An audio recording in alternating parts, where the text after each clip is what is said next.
in fondo passa il treno di ferrovie di Milano,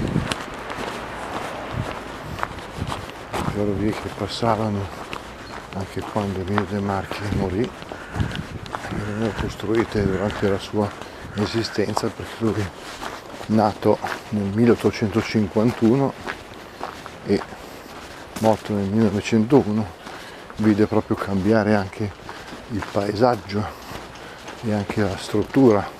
socio-economica di questo territorio, e quindi vide nascere, essere costruite la ferrovia Nord Milano.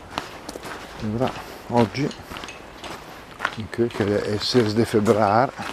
2024, sin qui a fare un omaggio, un ricordo al nostro gran concittadino, il gran lombardo, il grande concittadino Emilio De Marchi, nato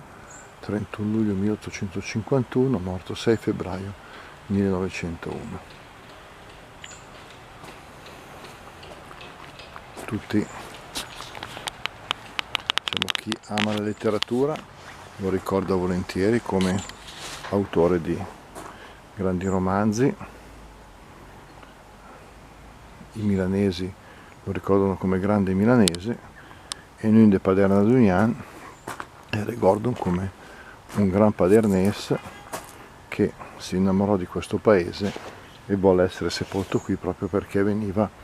a trascorrere le sue vacanze estive a Paderna. Ecco, un ricordo per il zio Emilio, il nostro Emilio De Marchi, autore poi anche del Milan in Milanum, delle prose cadenzate in milanese, di cui abbiamo parlato diverse volte, che magari riprenderemo appena possibile. Ciao Emilio, ciao Twitch.